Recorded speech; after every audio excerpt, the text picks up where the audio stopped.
मध्य प्रदेश विधानसभा चुनाव के लिए भारतीय जनता पार्टी ने अपने उम्मीदवारों के नामों की चौथी लिस्ट भी जारी कर दी है। इस चौथी लिस्ट में बीजेपी के कुल 51 नामों की घोषणा की गई है, लेकिन इसके साथ ही बड़े जोरदार ढंग से ये सवाल भी गूंज उठा कि क्या इस लिस्ट में मध्य प्रदेश के मुख्यमंत्री शिवराज सिंह चौहान और सिंधिया राज घराने के महाराज केंद्रीय मंत्री ज्योतिरादित्य सिंधिया के नाम शामिल हैं कि नहीं, या ऐसे कौन कौन से नाम किन सीटों से हैं जिनका अब की बार पत्ता कट चुका है।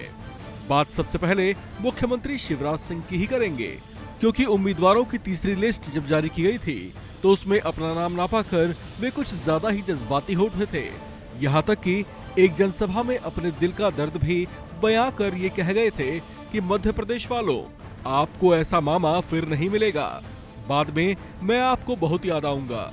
सुनिए। ऐसा भैया मिलेगा नहीं, जब मैं चला जाऊंगा तब याद आऊंगा तुम्हें। ऐसा भैया मिलेगा नहीं, जब मैं चला जाऊंगा तब याद आऊंगा तुम्हें। ऐसा भैया मिलेगा नहीं, जब मैं चला जाऊंगा तब याद आऊंगा। खैर, लगता है सीएम शिवराज सिंह की ये बात बीजेपी आलाकमान के कानों तक भी पहुंच गई, और अब जब चौथी लिस्ट जारी हुई तो इसमें शिवराज सिंह के नाम की भी घोषणा कर दी गई। लिस्ट में 40वें नंबर पर बुधनी विधानसभा सीट के आगे शिवराज सिंह चौहान का भी नाम देखा जा सकता है। अब कम से कम शिवराज सिंह ने ये देखकर चैन की सांस ली होगी, उनके चेहरे पर मुस्कान भी आई होगी, क्योंकि जब तीसरी लिस्ट जारी हुई थी तो उनका सब्र भी जवाब देने लगा था।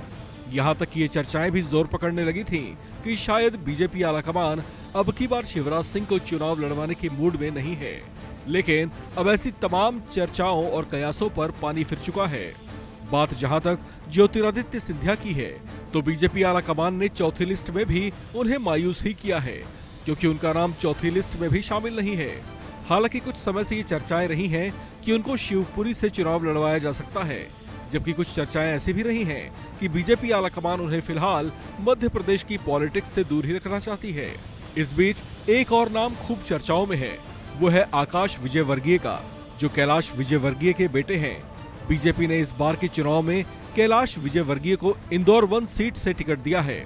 ऐसे में पूरी संभावना बनी हुई है कि उनके बेटे का टिकट इस चुनाव में कट जाएगा, क्योंकि बीजेपी एक ही परिवार से 2 लोगों को टिकट देने की परंपरा को नहीं मानती। वहीं दतिया हॉट सीट से बीजेपी ने एक बार फिर से मंत्री नरोत्तम मिश्रा को ही टिकट दिया है।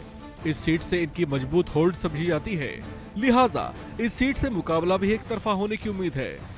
बीजेपी के लिए ये चुनाव खासा चुनौतीपूर्ण माना जा रहा है, क्योंकि 2018 के चुनाव में बीजेपी के पक्ष में स्पष्ट बहुमत नहीं था।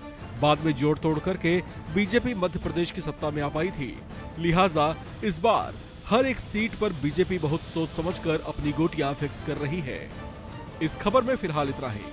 बाकी अपडेट्स के लिए आप बने रहिए वन इंडिया हिंदी के साथ।